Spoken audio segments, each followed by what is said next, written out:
sugar plum berry. You saw the thumbnail, you saw the title, you know why we're here. Asking why I'm subjecting myself to this again?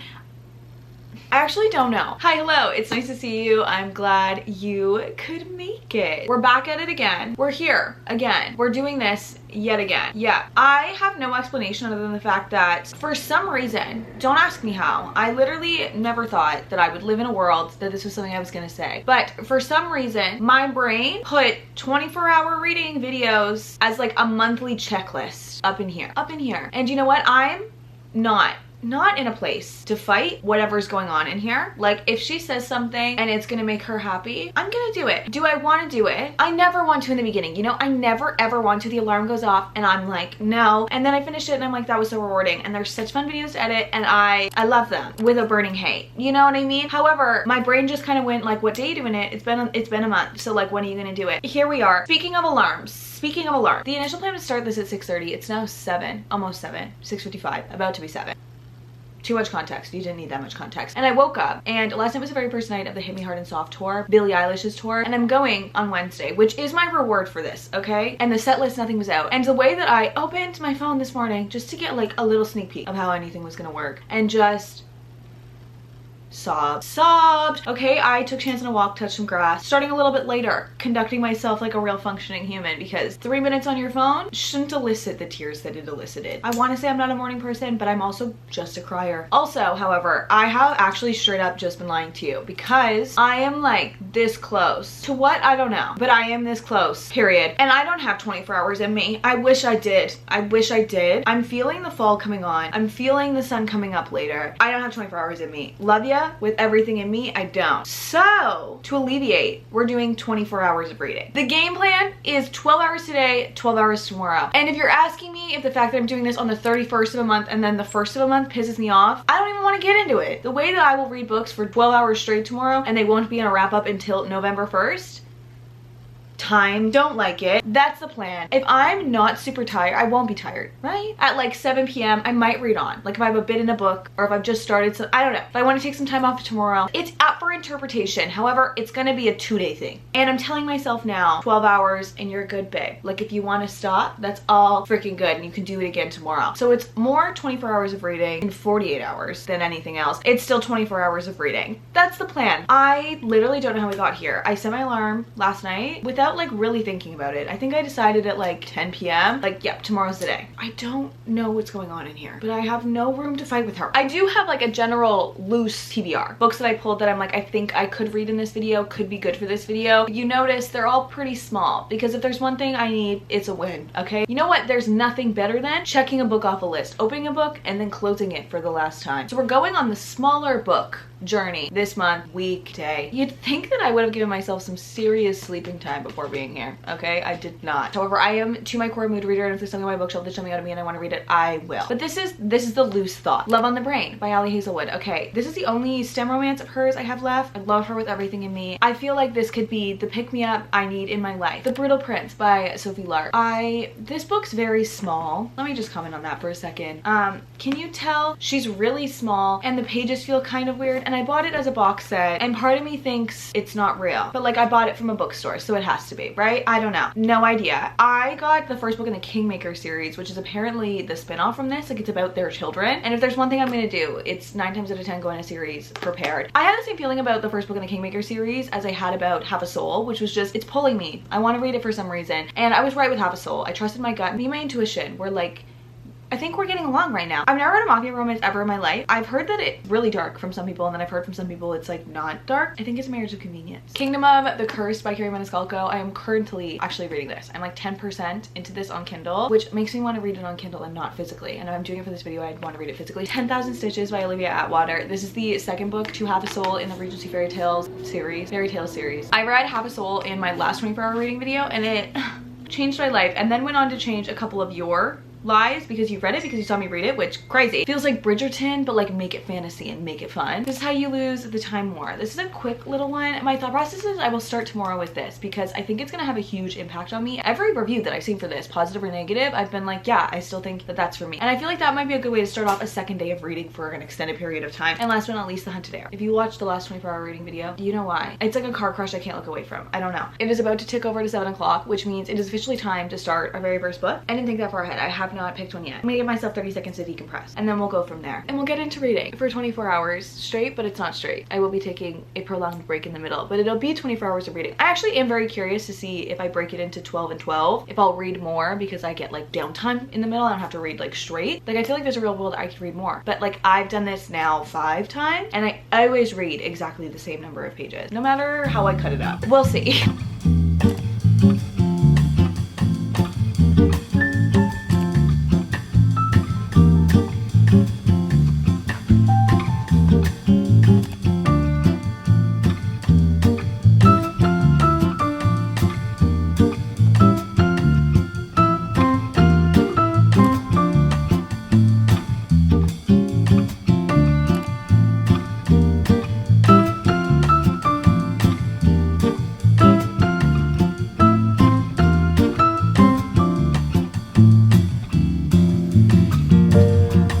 Page 13, and she has already set a house on fire accidentally. That is a main character I can get behind, okay?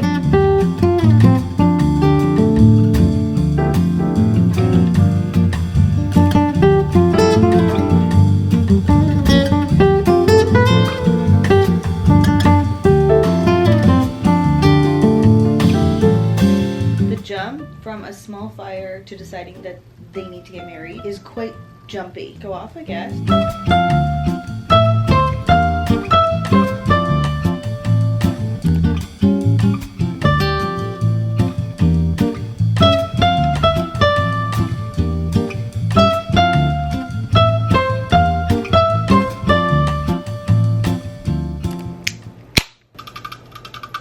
Is 9 a.m. too early for this? Like at what point in the morning is cracking an energy drink a problem? Like, I mean, obviously 9 a.m., right? Definitely 9 a.m. Like, if I think about it, definitely 9 a.m. is too early, right?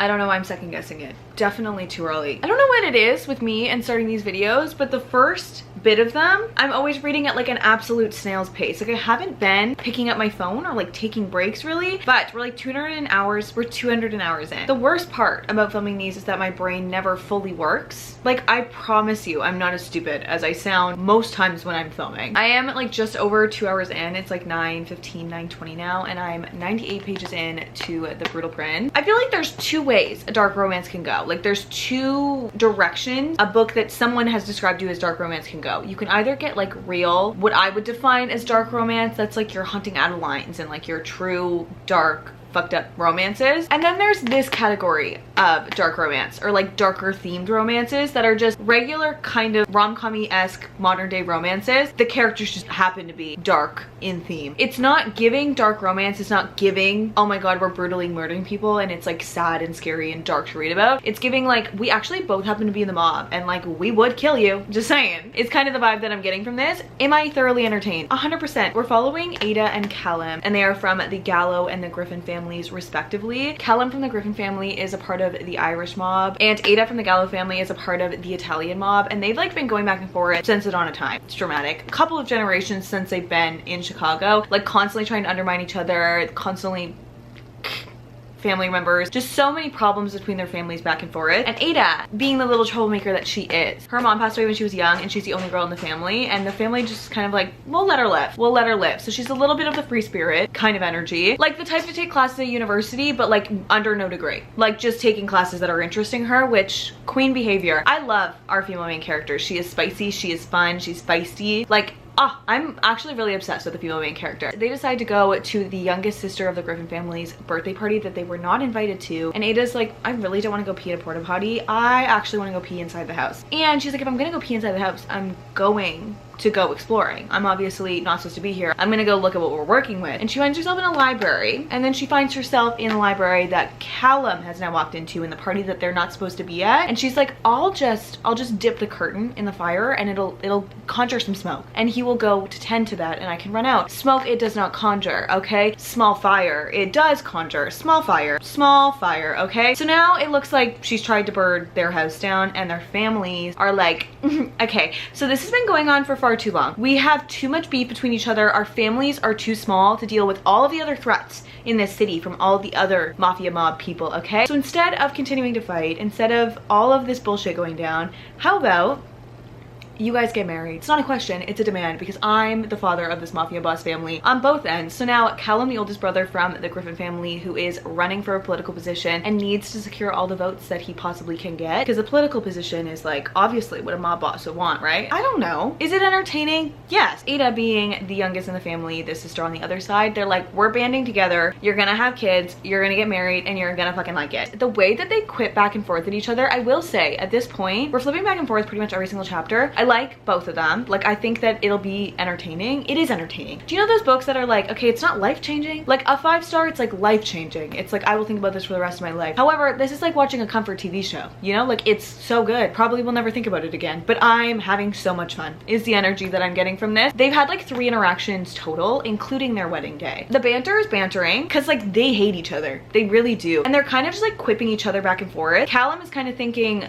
as his father has said, like, whip her into shape. She's young. Like, she'll be a good wife for you. Like, you just gotta, she's malleable, malleate, you know? Imagine that was a word, it's fine. Her mentality is like, I'm gonna make your life a living hell. No, I'm actually going to make your life a living hell because I don't want to be here, you don't want to be here. So like, what if everything just kind of sucked? I'm gonna be a tyrant and that's what I'm gonna do. And he thinks that he can calm her down. And she's like, that's so funny. It's just not in my wheelhouse. I'm not the type to calm down. They're not even married yet. And just like the quips back and forth. I will say what we're getting so far, I'm getting that it's gonna be pretty spicy. However, like I'm a third of the way through this and they're just getting married. So I feel like there's gonna be some like serious hate and then some disdain. And then like, I mean like hate and love. They both burn from passion. So it's obviously gonna work out because I mean, their kids have a spin-off series, right? So initial thoughts, thoroughly entertained. I'm not like wanting to pick up my phone, but it's not like life-changing. It's like good. There's like books that are great, amazing. There's books that are life-changing, and then there's books that are good, and then there's books that are bad. And this is good. Well, I don't know yet because I'm not done it. Entertainment value through the roof. Tired score up there, hence the Red Bull at 9:30 in the morning. We'll see how it goes from here and how it goes from here because they're both 2 unknowns.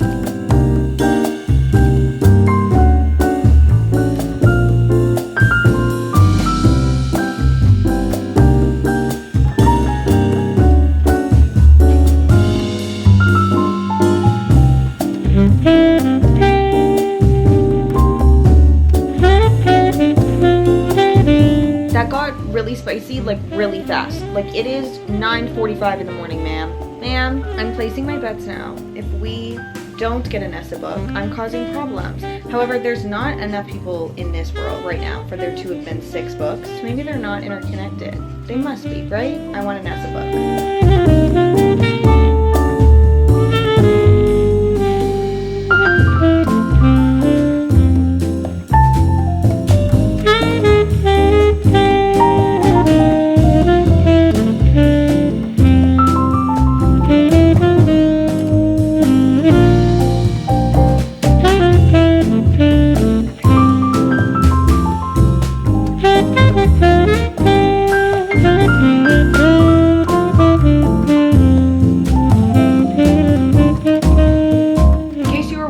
Like 98% of all these annotations are Cal's inner monologue, being jealous, pretending not to be jealous, being fucking obsessed with her as he fucking should be, or being in astonishment with her, which like queen behavior, as he should. Tell me why I deeply believe in this couple.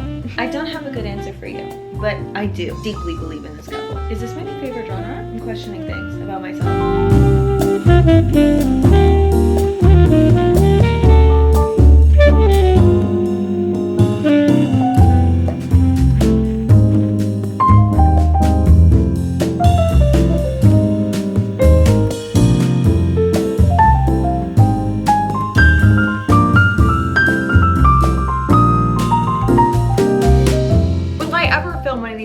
without taking a huge hour-long break after finishing the first book, disguised as taking a chance on a good walk. That's a good thing. And putting makeup on. Will I ever?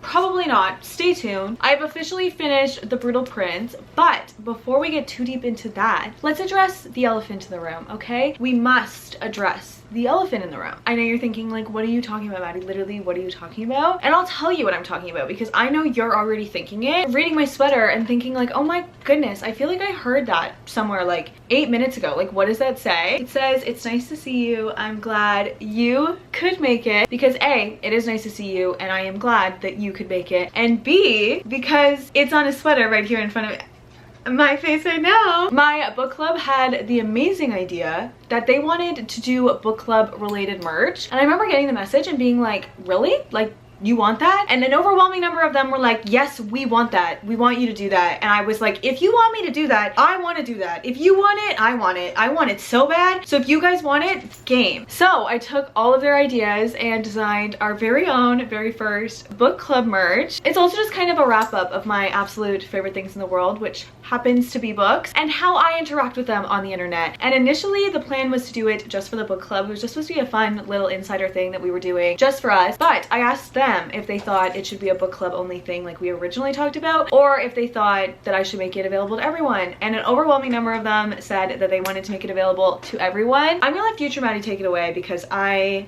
don't have the words right now to talk about it, and she will give you all the details. However, I am wearing it. I have been wearing it. I have been wearing it every single day. I put my heart and soul into making this like the perfect sweater that I would want to wear. Like, I have high standards of sweaters, and I feel like that's the only thing I can gauge is if I like it, then maybe some of you will too. So hi, hello, future Maddie here with slightly more information but no less excitement. So if I'm jibber jabbering at you, I'm so incredibly sorry. But you guys have already seen a little bit of the book club merch in the beginning of this video, but this is like the official tour of what we're working with, okay? On the front we have it's nice to see you, I'm glad you can make it, which actually has been my intro since I was like 17 years old on YouTube videos that are so long since privated on my account, and they're connected by the invisible string and the little bow. A lot of my friends, when they heard I was doing this sweater, was like, where's the bow? We know there's gonna be a bow on it, so obviously there's a bow. It's connected by the invisible string that brought me to you guys. I've been saying this intro since I was a teenager, and I never would have guessed that it brought me here. And I don't have the words to say how thankful I am that it did. On the back, we have a little book that says, because if there's a book, I'm gonna buy it. If you guys know there's one thing I'm gonna do, it is bookshop, because if there's a book,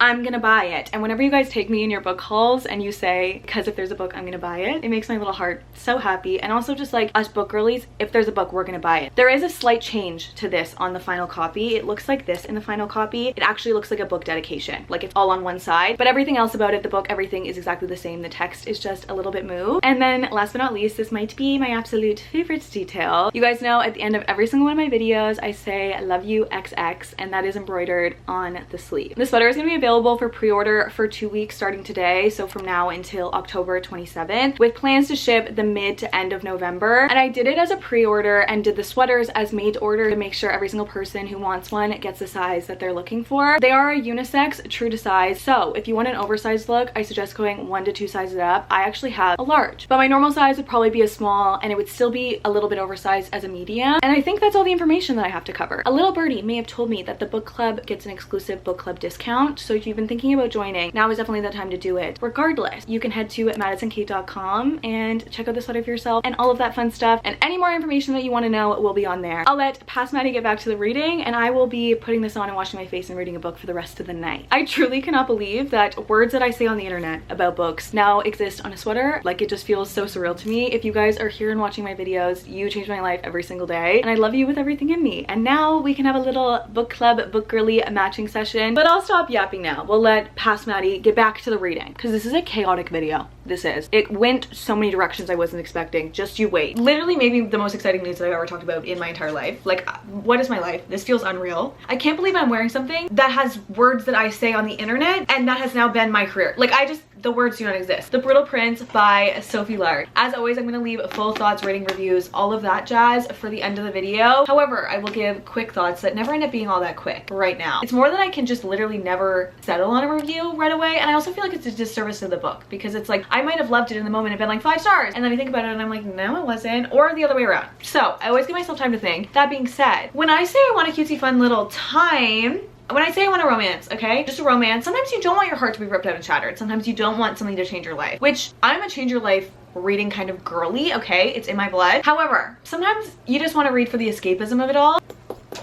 This was good. Like, by definition, look up the word good. This is that. Is it life-changing? No. Is it bad? Absolutely not. I enjoyed every single moment of it. Tell me why I believed in this couple so much. All of these annotations in here, easily, like at least 99.98% of them, are this man groveling. This man obsessed with her. As he fucking should be. Everything about this, it was so good. I was a little bit nervous that this was gonna be like dark. Like, I've seen this cover everywhere and people saying that it was like giving dark romance. Like, I feel like that's what I've always heard, which PS, I love this cover. I always thought about reading this series and just like never picked it up. But I've always loved these covers, and the fact that I now own them and have annotated them, and this one has been well loved. The spine had to be cracked. It was one of those. Oh, does that hurt your feelings? If you're a non-spine cracker, that definitely hurt your feelings. But it's the kind of book that doesn't stay open. So you had to crack the spine. I love that I have these on my shelf now, and I love that they weren't what I was expecting. Like, I really thought they were gonna be dark romances. They were romances where the characters did dark things, but like the trigger warnings in this, like, they would be mild. Is it spicy? It is, but it's not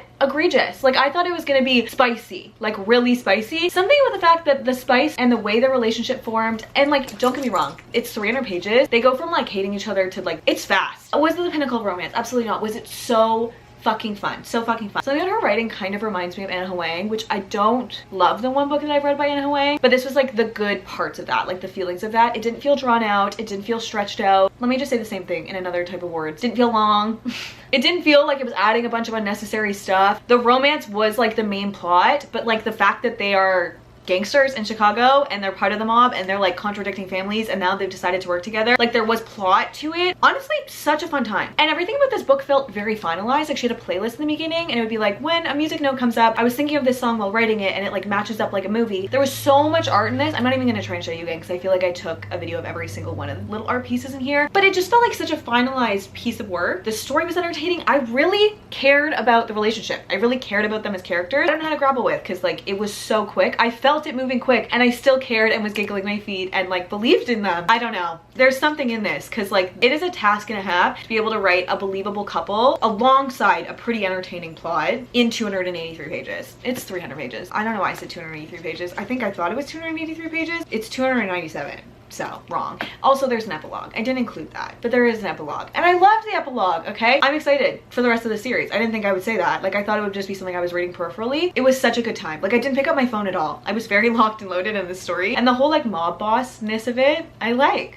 it was a fun plot to follow along with. It was something different. My first mafia romance is down, and I feel like this has to be like pretty light and tame in terms of mafia romances, because like, I don't know, am I wrong? Did I like misread this in the moment? Maybe it's because I read it all in one sitting that I like was watching their relationship develop like all at once. Maybe if I had read it in different sittings, I might not have believed in them as much for like it being such a short book and such a quick turnaround. Regardless, I will think fondly of this. Like, this is a book I would highly recommend. This is the definition of good. I don't know how else to explain it. This is the definition of good. Like, I have no issues. I don't want to change anything, but it also didn't change me. That's the best way to explain it. If there's one thing about me, I'm going to stress about the next book that I'm gonna read. Every single time I'm filming one of these videos, I'm always like, but what am I gonna read next? What makes the most sense? What am I gonna be able to finish in the amount of time? So I'm between two books. I was thinking either Love on the Brain by Ellie Hazelwood. As soon as I picked it up and added it to like the maybe TBR for this pile, I really wanted to read it. I miss Ellie Hazelwood's writing. I love the way that she writes. I like that her characters have this funny, witty banner. I love that her characters are like kind of weird, but like in such a cool way. Like, I love the way that she writes. And also, a lot of people that I've been talking to really like this one, which I'd heard that this was not the best of her work. And then the other one I really was thinking about picking up is 10,000 Stitches by Olivia Atwater, the second book to Half a Soul. I just want to be back in that world. Like, I love a lot about it, but it takes a little bit more brain power. And I remember reading Half a Soul, the pages felt long. Like, they're pretty filled up pages and the font's pretty small. Like, it takes longer to flip the page, which can sometimes deter me, you know, or like discourage me, for lack of a better word. So instead of thinking about it myself, I decided like 2 hours ago, maybe 3 hours ago now. I mean, I did take that full hour break. You know what? If I'm close to finishing this book, I will pause the timer for 45 minutes to like actually have done 12 hours today. But we'll see, because I'm not going to agree to that now. In case it gets to be 7 and I'm like, I'm so done. And there's a real chance that happens. I decided a couple hours ago that I was going to let my book club decide. So I haven't looked at the results yet. I gave them a picture of both of the books and both of the books that I'm deciding between, obviously, and let them vote. And the final tally is so close. Oh my god. I don't know how I feel. You know when people say if you're picking between things, like pick one of the two, and if it makes you happy, it was the right choice. If it makes you sad, it's the wrong choice, and do the other one. That's kind of how I feel right now. Love on the Brain by Ella Hazelwood has 49%, and 10,000 Stitches has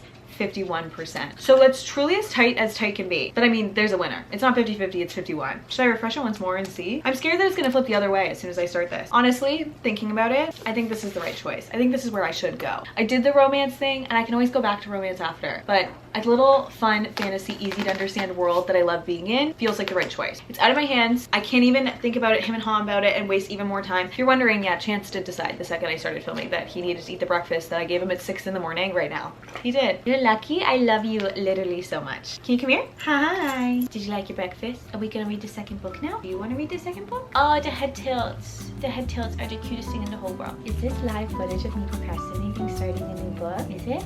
Yeah. Well, the people have spoken. This is book number 2.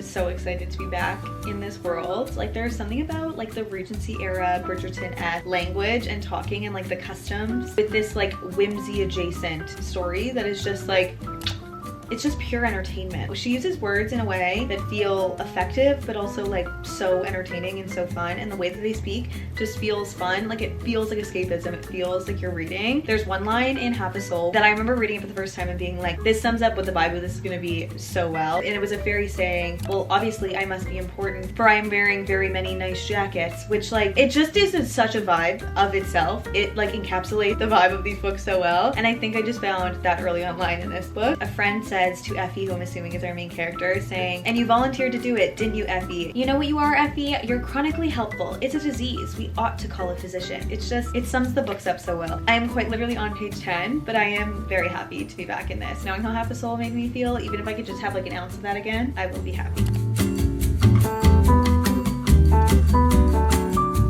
Going into Half a Soul, literally the only thing that I knew, I didn't even know it was a series until I saw Regency Fairy Tales book 1. And it did turn me off for a second, but I'm glad I kept reading on, obviously, because here we are. But the only thing I knew about that book going in was that she only has half a soul. And like, she has to try and be a normal person. That was the only thing I knew going in, which is such a surface level understanding of that book. And I know even less going into this. From what I've gathered, we're following our main character who is the help for a family, someone in the town, that kind of energy, but we're not in London. Because I know a couple got married in London, so we're like in the outskirts, kind of where our main character in Half a Soul grew up. But an important man has just come home, and one of the very first things she says, literally on page 7, is like, did I just fall in love? Did I just fall in love? Was that what that was? And I have a feeling, I could be so wrong. I have no idea. I refuse to read the back. I'm just letting this take me where it's gonna take me. I have a feeling that it's gonna be some sort of thing, some sort of storyline where she gets a wish and she's gonna wish to be a part of the nobility so that she can actually fall in love with this guy. That would be so cutesy, and it's gonna be a deal with the fairy. That's my guess right now. I am probably wrong. However, how fun is it to guess? And I'm only 14 pages in, so like, no harm, no foul.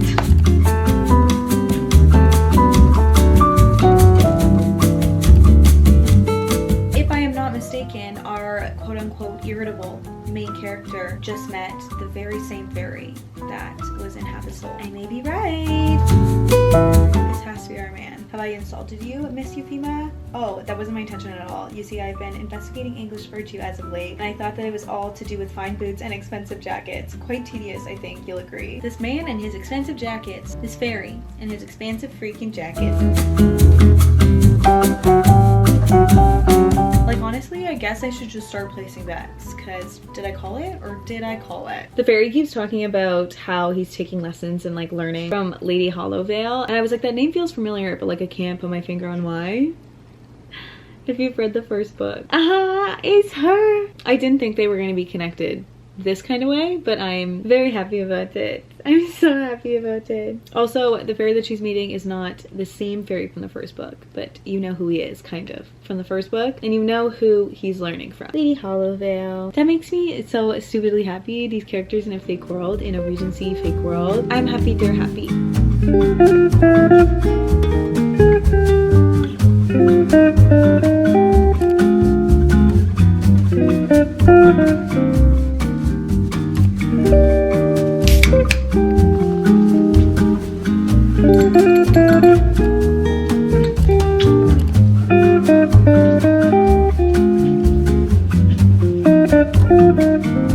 I've been alive for 25 years on this earth, 25, and I just read a line that said they were immediately so busy that she could not get a word in edgeways. I have been saying edgewise for all 25 years of my life and never been corrected. Edgeways makes sense. It has to be edgeways if it's in a published book. I'm 25 years old and I was saying it wrong. And I say it with an argumentative tone often. I say it often, like I often use it in an argumentative way. And I was wrong. Can't get a word in edgeways. They don't sound that similar. Why have I never been clocked? I'm gonna forget. And so now someone's gonna correct me and I'm gonna come back to this moment and be like, I knew. At the ripe age of 25 I learned, actually.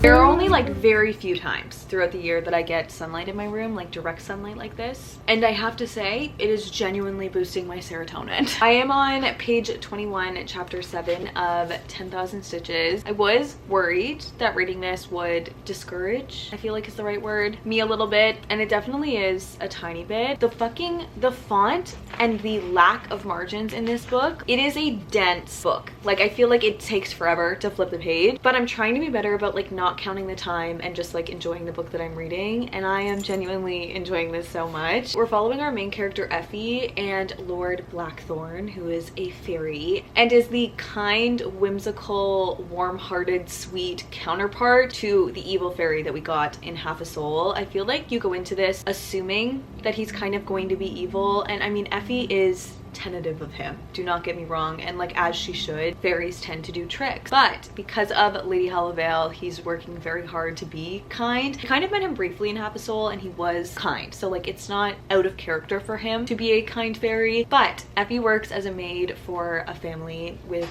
her best friend who is also a maid, Lydia. I mean, it's not outlined that they're best friends, but like they're best friends. Like they ride for each other and they confide in each other with everything. And that man that she saw on page 7 and caught her and she was like, I fear I may have just fallen in love with you. Yeah, when she's a maid and passing out drinks, he pays her no mind because obviously the goal of the maids is to not be seen and not be acknowledged, and that's what the nobility is doing. But after the encounter she had with him where he was so kind being at the ball, she's like, I'm about to burst into tears, and she asks Lydia to take the tray of drinks and she's like, babe, I'm literally about to burst into tears, like I need to go outside, and if I don't cry right now, I fear it's gonna happen. Like I can't do anything about it. And she goes to sit outside where she meets Lord Blackthorn, the fairy, and he is also on his virtuous journey. However, he has one fine coat, one nice fine coat that he actually wants to be made finer. Effie's like really tentative about doing a deal with him. Her mom always told her like don't ever do deals with fairies, obviously, like it's so much tit for tat. You can't offer them something without them giving you something in return, and vice versa. And the thing they tend to deal with is souls, so you gotta be a little bit scared. However, we're learning to love a kind fairy that is Lord Blackthorn, and when she's been pushed to her final edge, she's like, you know what, fuck it, I'm making a deal. You make me a lady and I'm gonna marry this man. That's what I want in my life. And he's like, oh my god, okay, cool, I'm gonna help you, but obviously we have to trade in something fair. Either you marry him or you come be a maid for me, because it's either you get what you wanted or you become more of what you don't like being. It's just like the only fair trade I can offer you. And also, I love your embroidery, and embroidery is the only thing that she feels like stitching is what she feels can calm her anger, and her mom always taught her that anger is misplaced, that it will never end up in good things, and obviously if the help in this situation is angering, then they're gonna be let go. So Lord Blackthorn is like, for every minute that you are a lady, you will stitch me one stitch, and she has concluded that in the 101 days she has to marry this man, she will only spend a couple of days being a lady, and for every one of those minutes she concludes that she'll probably have to do 10,000 stitches on his jacket, because he may not have many jackets, however he will have one very fine jacket, because can you not be virtuous and fashionable? Everything about these books is so weird. It's so weird, but it's so good. This is so different than Half a Soul. Like Half a Soul, reading this felt darker, like it had dealt with a lot darker themes. However, this is more like kind of a character study in this fun, whimsical world. The whole plot of having like Regency era England and then the fairies who for some reason want to be virtuous English people. It's the weirdest thing ever, but you just accept it from the moment you read it. It's like the easiest world to grasp. It's not like an overly visual experience. However, I feel like I am picturing like a very beautiful version of Bridgerton when I'm reading this, but it's just such an easy world to like grasp and understand. Like it's just, there's fairy, there happens to be fairies and they deal in souls, but there happens to be a good one and you're gonna give it a go, and that's just what you kind of have to expect. And they're speaking in this like fun Regency era language, and the whole nuance of like being in the Regency era, a woman cannot be without a chaperone, all of that stuff. It's just so entertaining. The writing is so good, it's effective, the characters are so heartwarming. It was the same in Half a Soul. Like the way that she writes her character, it's like this sweet naivete to everyone that is just like makes you want to give people a hug. Like just, you seem kind-hearted, and I'm loving it so much so far. It is already like, I want to say 5:30 p.m. 5:33 to be exact. And something about leaving this unfinished, like going into tomorrow and starting the same book, feels kind of wrong. So I have a feeling I am gonna tack that hour on at the end of today, like the hour I took as like tentatively a lunch break, and see how much I can actually get through this. I mean, I'm already like a third of the way in. It's not even 300 pages long, like not even close to 300 pages long. Yeah, I could probably finish it. You know what? I said that about Half a Soul and I couldn't. Something about this world and the way that she writes, I want to take the time to digest it and to annotate it. It's getting so bright. I love you, son, but it's getting so bright. I really want to take my time with her writing. Like I love this story and I love being in it, and after this there's like only one more in this world, and like I love it. I love it. I don't know if I'm loving it as much as Half a Soul. Like I have such a soft spot for Dora. My heart, it beats for her truly, but I am loving it. Really, really loving it. There's something so unique about this world and this book and this series. So well done. I'm excited to see where it goes, and I would love to say that I was in fact right in my guess that she would be making a deal with a fairy to hopefully marry this man that she has fallen in love with on page 7. I'm excited to see where it goes. I feel like it's gonna go kind of how you think it's gonna go, but I think it's gonna be really good regardless. And to say I am enjoying my time would be the understatement of the century. Like I don't feel like the time is ticking by at all, which is what you want in a book, even though I feel like I'm flipping a page every 5 minutes because of how many words are on every single one.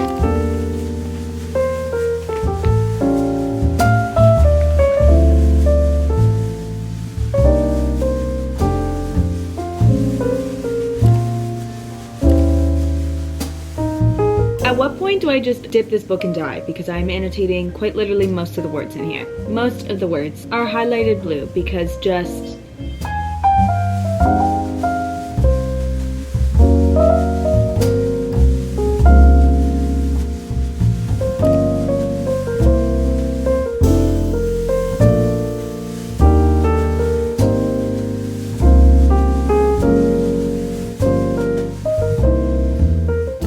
just actively realize that you're giggling at words on paper?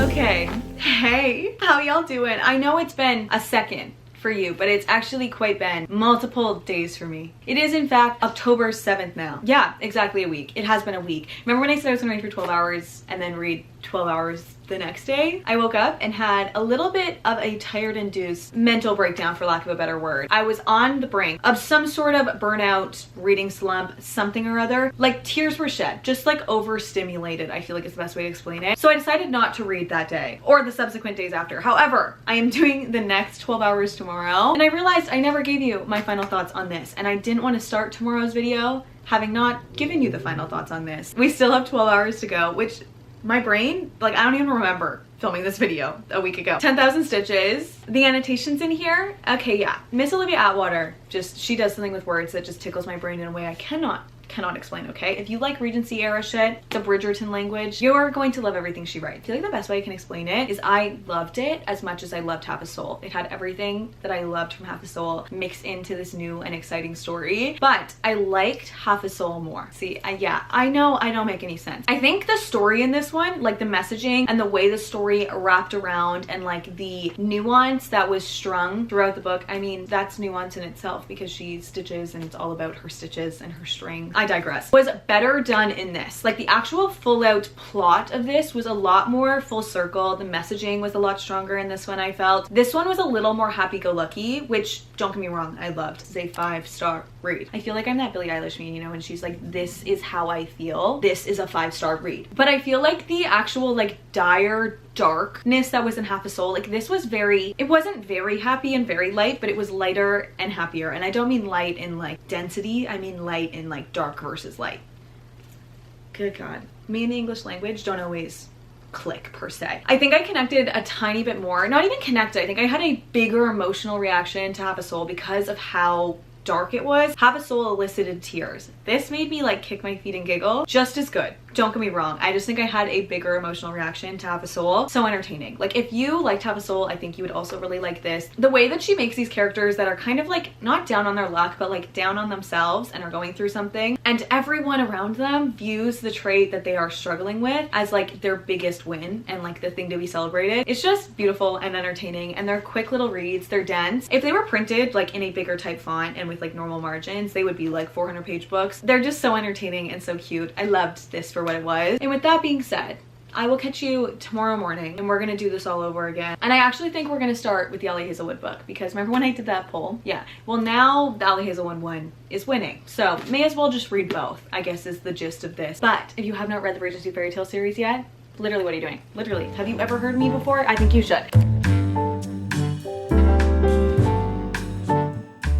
Good morning. It is officially time to take on part 2 of this challenge, and somehow from a week ago my phone still has the 12 hours saved, which is a Hail Mary. We're starting off today a little bit different. It is like almost 9:30. It's 9:28. I'm gonna start the alarm again at 9:30, and I got up. I took chance on a really good walk, longer walk than I intended. I meant to start at 9, but you know what, it's a win for the dog, so it's okay. Actually got ready, and I'm not gonna start this in bed because I feel like sitting in bed always kind of makes me tired, but I like switching up my place if I'm reading throughout the day, but I like to be in my room when I'm reading. So regardless, I'm up, I'm ready, I have a face on, I brushed my hair, we're like good to go, we're awake. As I said, we're gonna start with Love on the Brain by Ellie Hazelwood, which I just feel like is gonna be feel good in a way that I can't explain. I feel like her books, usually I fly through them, like they're usually pretty easy to read, and the romances, they always just hit, and I just would like to be in the mind of a fun, quirky character, someone who's having fun with life, even if they're going through whatever they're going through in this, because then maybe I'll be happy.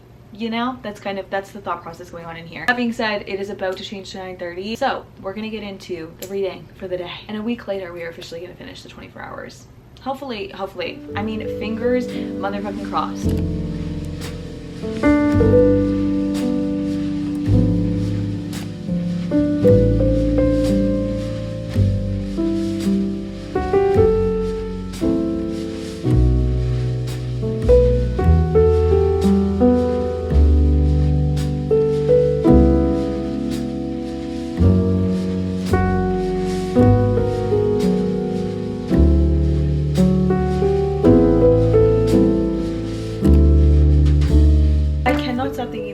That Ellie Hazelwood compared love to an unstable isotope. That truly sums up the art of her writing style in a bow.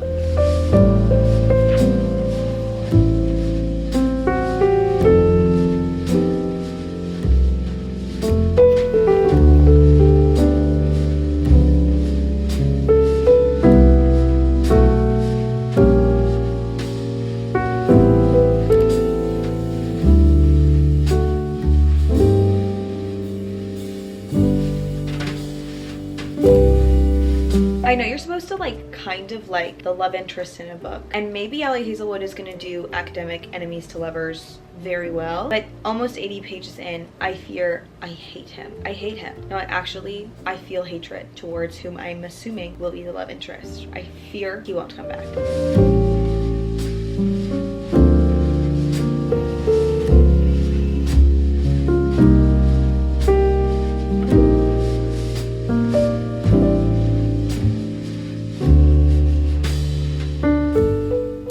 absolute favorite part of these videos.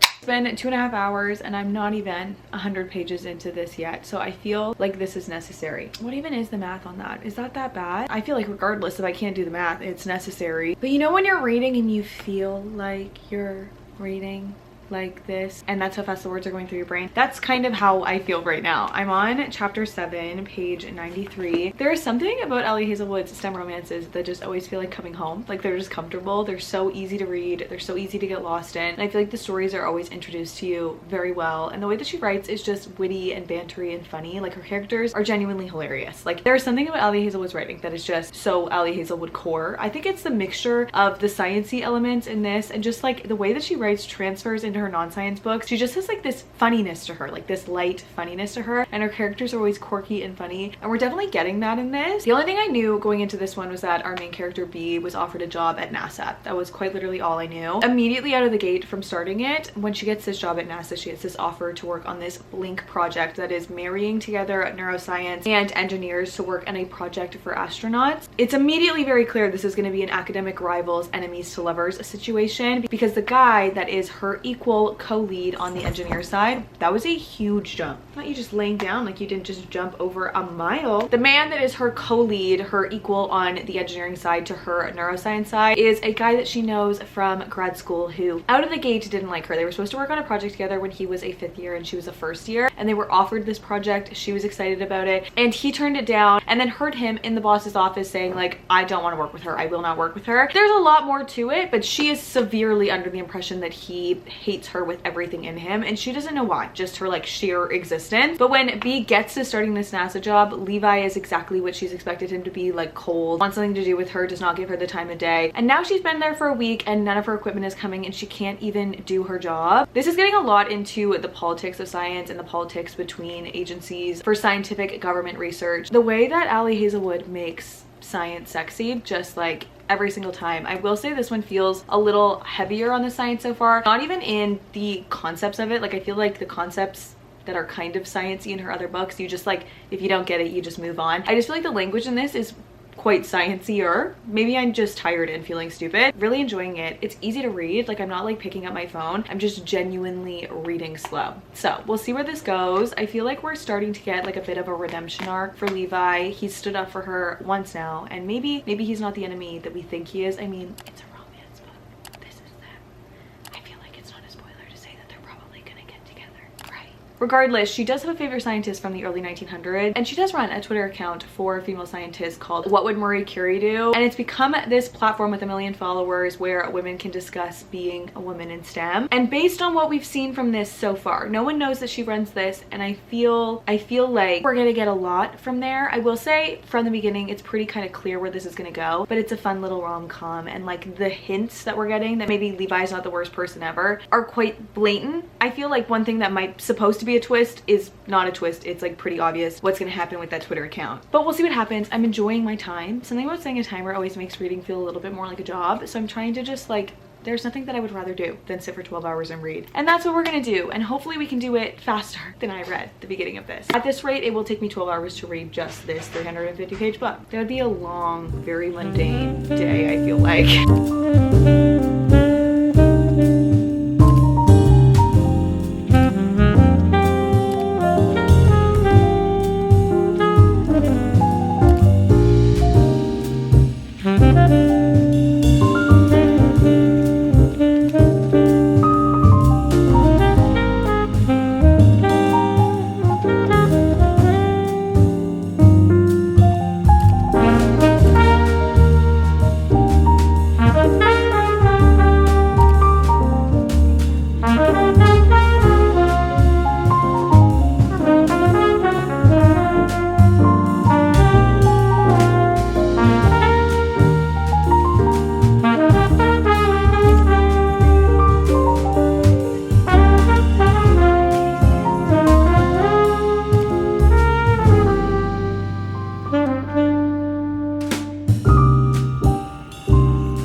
coffee-aided brain is pretty sure when I look back that the last clip that I filmed made minimal sense. So apologies for me 250 pages ago. I'm officially done Love on the Brain. Did I end up reading it any faster? I mean, no, I definitely didn't. Maybe the caffeine didn't work the way that we wanted it to. It is now 5:30, which means that I have just under 4 hours of this challenge left. I took my sweet time, okay? I took a couple of breaks, but I was also just genuinely reading slow, which is sometimes nice, you know, to like just enjoy a book top to bottom. Reading an Allie Hazelwood in one sitting, just okay. Talk about a motherfucking love confession. Talk about it, okay? This is, men, take notes, okay? Like this is the love confession. I will be thinking about this love confession for an extremely long time. My brain is kind of scrambled when it comes to this one because in the beginning I wasn't all that connected, but also like it is a feat for Allie Hazelwood to make me hate our love interest so much in the beginning and then turn him into, in the most beautifully executed, believable way, the golden retriever that we got in the end, okay? It had all of the Allie Hazelwood isms that you want an Allie Hazelwood book to have, like all of the good things about Allie Hazelwood's writing, the funniness, the banter, her extremely complex and definable characters, that was all there and done, executed to perfection. It did feel like an earlier book, like it did feel like it was written before Love theoretically, and I don't know why, like I can't identify why it did. Like all archingly, the story was still so well crafted, so well done. The way that she balances like a pretty strong slow burn, which I get it, it's not that long, it's not really a slow burn, but like the slow tension building, the character development, the external relationships of family members, always like the way that she does external relationships either with friendships or family is so beautiful in the amount of words that she's able to write it. This was not missing that in any way, shape, or form. The characters have such diverse experiences, for lack of a better word, and you feel like you know the characters so well in such a short amount of time, but she does her stories in these small pockets of time where people are learning things about each other and you're just reading along with it, and it ends up resulting in these really defined, really lovable, likable characters. Her female main characters are always witty and funny and like kind of quirky in a way that you're like, I literally want to be your best friend, and B was literally no different. I really liked B's background and how much she sought stability because she grew up with her twin sister, traveling everywhere after her parents had died, being tossed from family member to family member, and I just felt like Levi understood her in such a to the core way. Remember when I said I had caffeine and my brain was functioning better? Maybe it's not, because I fear I'm making actually no sense, literally not one singular ounce of sense. I loved it. The story, the plot was so good and balanced so well with the romance. I thought it would feel really repetitive, that she was like, you hate me, but it didn't, because I loved them. I think the best way I can explain this is like a warm hug. Like it was so wholesome. This felt more wholesome and like tender and sweet than any of her other books, and like I would ascribe those words to most of Allie Hazelwood's books, but this one was like that on 10 times fold. And like, hey, maybe I'm just going through it and I'm feeling a little sensitive, but there were moments and quotes and love confessions in this that brought tears to my eyes because I was just like, that's what love is. That's so cute. It has to be something wrong with me because I'm literally about to cry right now. I'm not doing this right now. This did take me the better portion of a day to read, and I'm glad it did because I really like soaked it in. I feel like I was in there with the characters. I annotated the heck out of it. I have no idea where we're gonna go now because there's 4 hours left, and I hate leaving books in these videos not finished, although I don't think I've ever finished a book directly on time. But I feel like with 4 hours, the brain capacity I'm reading at right now, I mean, there's no hope. I don't have a book that's 50 pages on my bookshelf. However, I do have some short-ish ones. We'll see what the vibes do. I will say I am gonna take chance for a quick like 20-minute walk. Emotionally and tiredness wise, doing totally fine. This felt like a warm hug, and it might be the Taylor Swift that I was listening to the entire time. That might have been what elicited the tears. There were a lot of songs that were very perfectly timed with what was going on in the book that just like, I don't need to do this right now. I could read something on my TBR up there, but I'm probably not going to do that.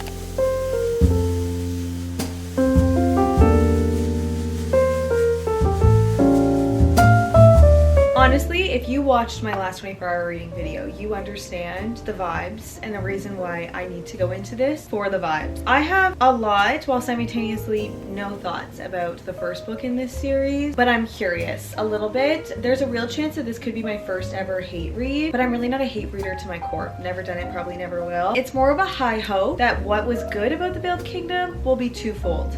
in this one because there were a lot of things about that one that just weren't for me, for lack of a better word. I also think I'm gonna just not annotate this and just like read this normally because I annotated the first one and I just looked at it and there's really not that many tabs in it, and the whole latter half, when it became pretty much strictly spice, I didn't annotate a single thing. So I have high hopes that this could make the series better. The premise was there. The execution was not, in my opinion. That's just my opinion, but we'll see. This could be my first ever hate read. And you saw the last 24-hour reading video. I fear this is the obvious choice.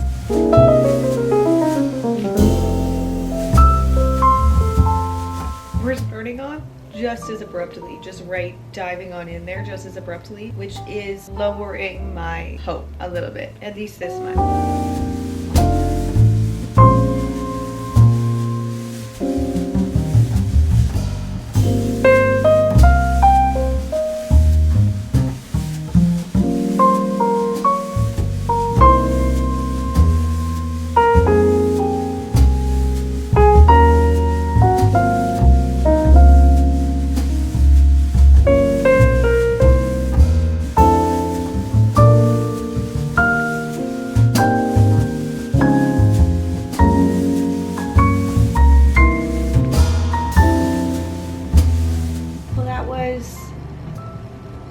Quick.